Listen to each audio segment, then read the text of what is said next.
Okay, this is going to be the fourth video in the series involving how to find the center of mass. And the biggest difference between this video and the previous three videos is that in the previous three videos, we had regularly shaped objects, and we really didn't use any calculus to solve those. It was just some combination of geometry and algebra. So this will be the first video where we introduce integrals and calculus. And the reason you're doing this is that in this video, for the first time, you'll have irregularly shaped objects. Now, as far as the steps go, we had 5 steps in those previous videos, and we'll use those same 5 steps in this, and let's just kind of run through those. So the idea, in the first step, you found the total mass of the system. Second step, you found the moment about the y-axis. Then you found the moment about the x-axis. And then you found the coordinates, the x and y coordinates of the center of mass. And it was a pretty straightforward process. But like I said, in the previous videos, it didn't involve any calculus. So let's take a look at a problem that will involve calculus. And notice the formula's changed. For the first time, we'll have integrals. Now, in this video, we're not actually going to solve a specific problem. We're just going to run through the derivation of the formulas in each of these 3 steps and show you where it came from. Then in the next video, we'll actually solve a problem. But I want to make sure you understand where these formulas came from first. So let's take a look at a possible system here. Now, the idea is you've got some irregularly shaped objects, so let's just go ahead and stick that on here. So suppose I had an object that looked like this. Now, what I want to know is this is a flat plate of uniform density, and another word for this is a planar lamina. You may see that word in the book, but I'll just call it a flat plate. And I want to find the center of this thing. Now, if I were to just look at it and kind of eyeball the thing, I would say it would be roughly about right here. So I'm going to guess that the center would be something like this. It's got an x bar and a y bar are the coordinates of the center. And if I look down at my steps, that's what I'm going to solve for right here. So I'll use these 5 steps to give me the coordinates of the center of mass. So that's what we're going to be shooting for. Now let's go ahead and just remove that for a minute. Now, to come up with these formulas, we'll need some additional information. So let's do this. First of all, let's take the object and put it on some kind of a grid where we've got something to work with. So here's what the grid would look like. Now, the idea, this thing is irregularly shaped. It's got some kind of an irregular top and an irregular bottom. So I can represent that by these 2 functions right here. So I've got some f of x is the top, g of x is the bottom. Now, I also want to restrict the left and right edges, and a couple of possibilities here. Maybe these 2 functions come together and intersect, and I can find the intersection points. And another problem is you might just have a restricted area, or a restricted left and right edge, which is what we've got in this problem. So let's go ahead and stick those on. So in this case, what we've got is left edge is at A, the right edge is at B, and we want to find the center of mass of this object given this kind of a picture. Now, we'll run through each one of the formulas down here, and it looks like this, but one of the first things you'll notice, let's scoot down just a little bit here, is that each one of these formulas involves the Greek letter rho. And what rho stands for, it's the area density. So what that's actually going to be, I think we'll actually go ahead and write this on our graph up here. Rho is going to be equal to the density. So as you work the problems, just keep in mind, this is the density of this plate or this lamina. And it might be in something like kilograms per square meter. It might be 2 kilograms per square meter or whatever the number would be. But anyway, rho represents the density. Okay, now what we're going to do is go through these first 3 steps. Again, we'll scoot it down just a little bit here. And we'll individually show where the first formula came from, the second formula came from, and the third formula came from. Now to do this, we'll start with this first one here. And it's going to be, you want to find the total mass of the system. Now, one of the things you need to do throughout your entire calculus course, whenever you do anything that involves integrals, you always start with a single rectangle. So we'll do that in this case. Let's go ahead and put a single rectangle on that grid. So there's my single rectangle. Now the idea is this lamina is going to be composed of an infinite number of rectangles, but by beginning with a single rectangle, then you'll know where the integrals come from. Again, to keep it from getting too messy, let's just go ahead and get rid of the lamina for a moment and just concentrate on this single red rectangle. And what we want is this. We want to find the total mass of the lamina, but we'll begin by finding the total mass of a single rectangle. So using that, let's do this. So we'll go ahead and just focus on this thing right here. So what I want is the mass of the single red rectangle. And we'll go ahead and put this right here. So the mass of a rectangle is going to be equal to, again, it's just the density of the plate times the density of the rectangle times the area of the rectangle. So mass is going to be density times area. So the area of a single rectangle. Now in our formula, or in our problem, what we've got is the density is rho, and the area of a single rectangle is just the height times the width. So we'll put it like that. So the density is rho. Now here's where you have to begin to start using your picture. Let's go ahead and we'll do this. I'm going to say I need the height of the rectangle. Now the height of the rectangle is this distance between F and G.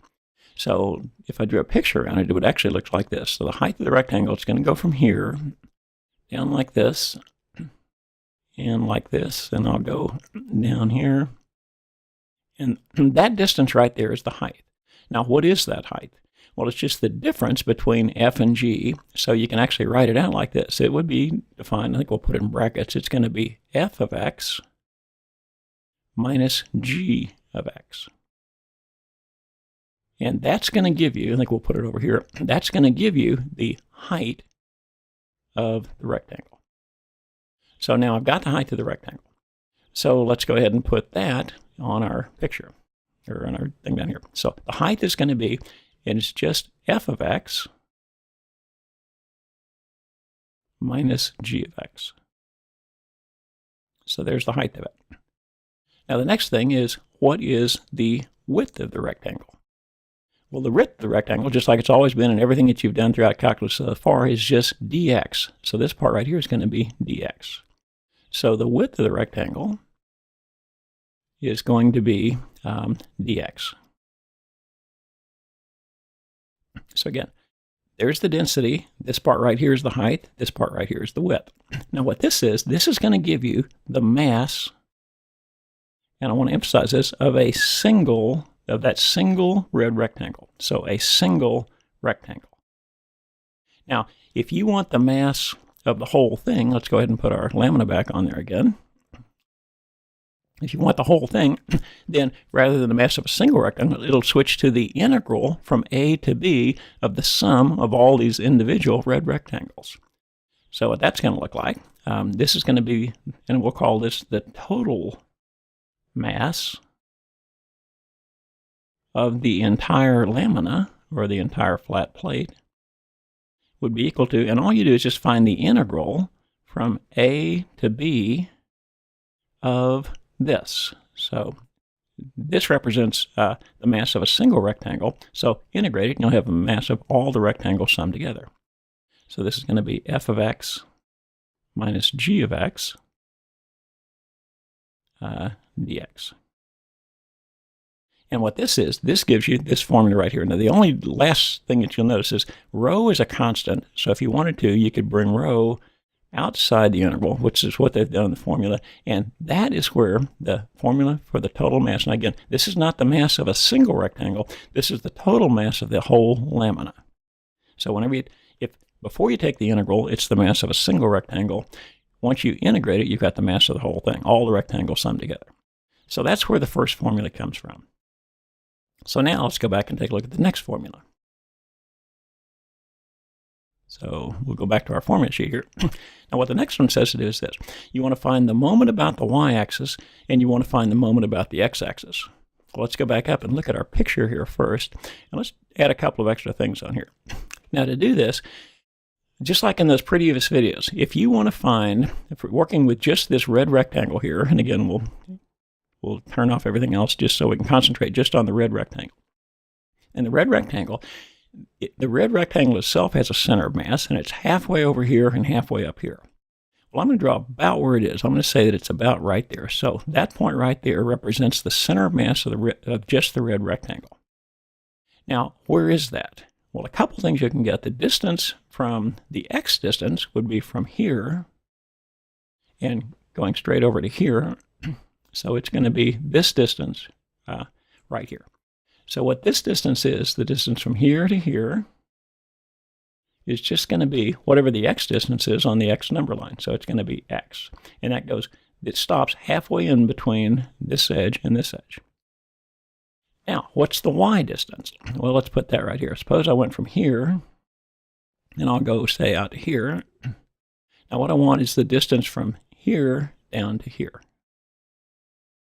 So I want this distance right here. I'll put a little arrow in here. So what is this distance?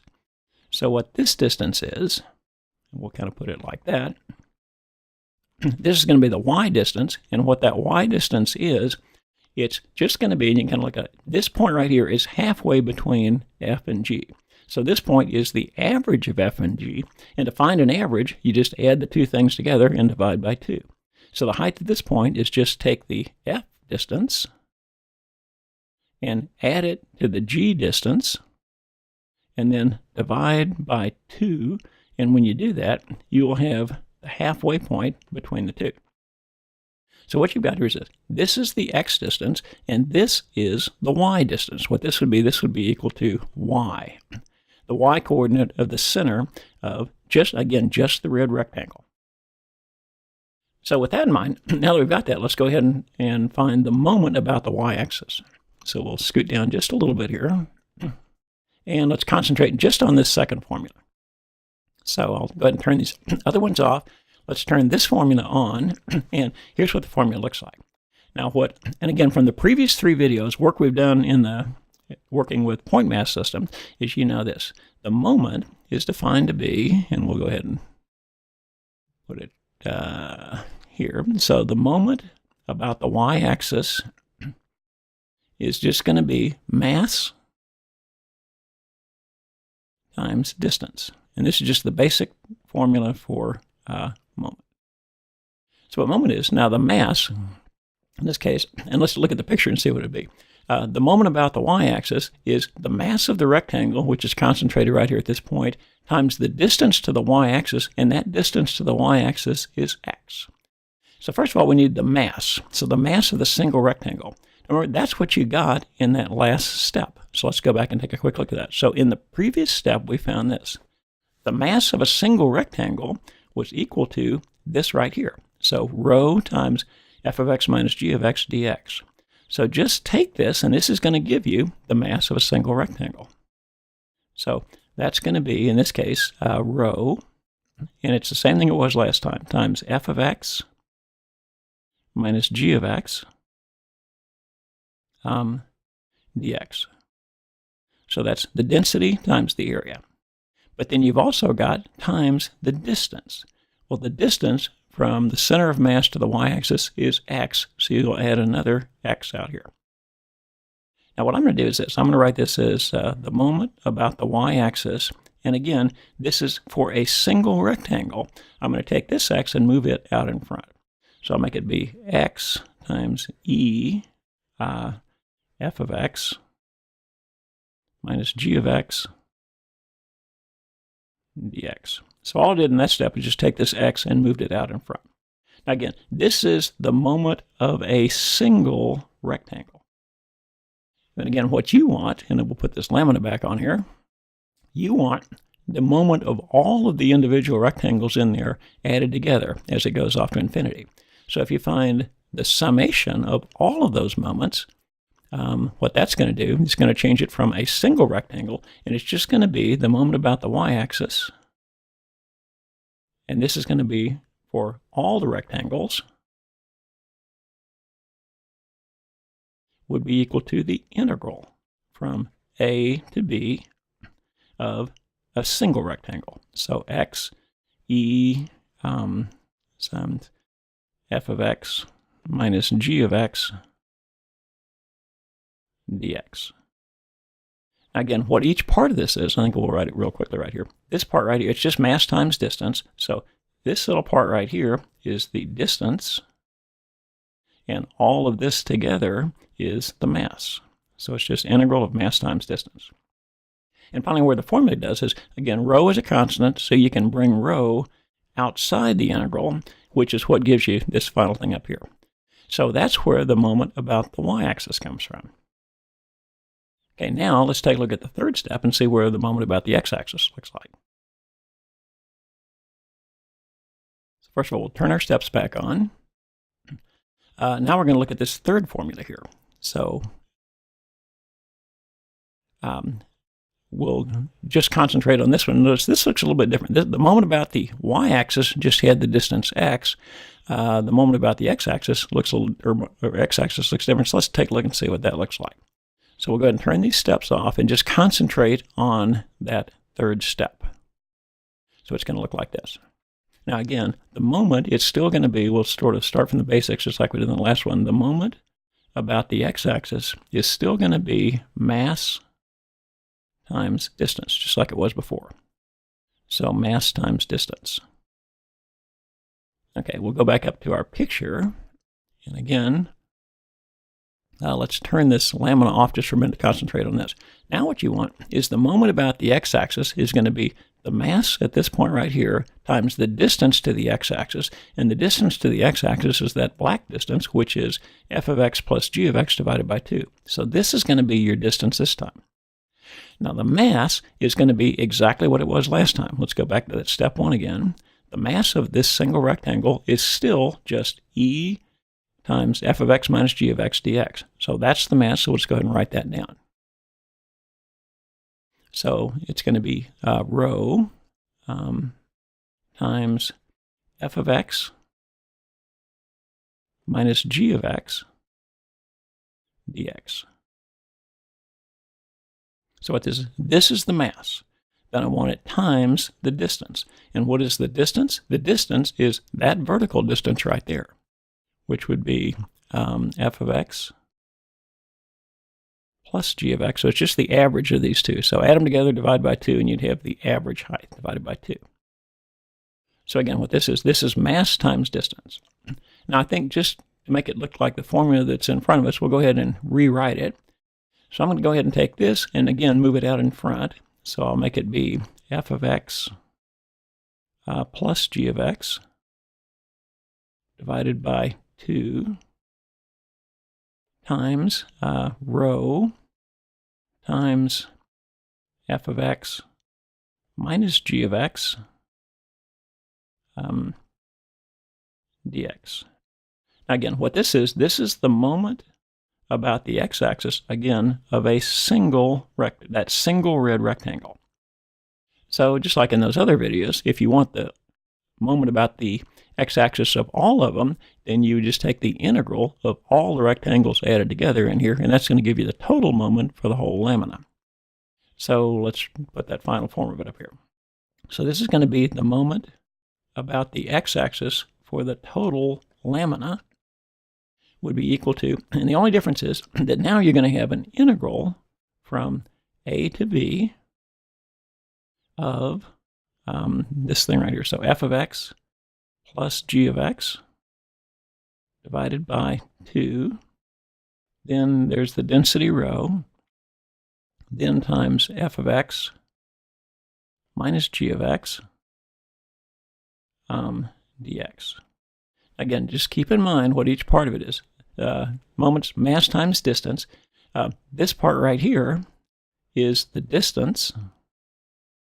That's the distance from the center mass to the x-axis, and all of this part together is the mass. And again, the final step, you can take rho because it's a constant and bring it outside the integral, which is this. So when you finish, you get this formula that looks like this. So let's go back and take a look at our original thing. So originally we had this, and that's where each one of these 3 formulas come from. So now you know the derivation. Now finally, to find the coordinates of the center, to find the x-coordinate, just take the moment about the y-axis divided by the total mass, and find the y-coordinate, take the moment about the x-axis divided by the total mass. And when you do that, let's go back up and look at our picture. What that would give you, and let's go ahead and remove all this other stuff, and get rid of the red rectangle for a moment. If we reintroduce the center mass, you're going to come up with this. And so following these 5 steps will allow you to identify the center mass of an irregularly shaped object. And again, we'll pull them down, and these should be the 5 steps. You should find those somewhere in your book that look like this. But the purpose of this video is just to show you where these formulas came from. Now in the next video, we'll go ahead and apply these formulas and actually work out a couple problems.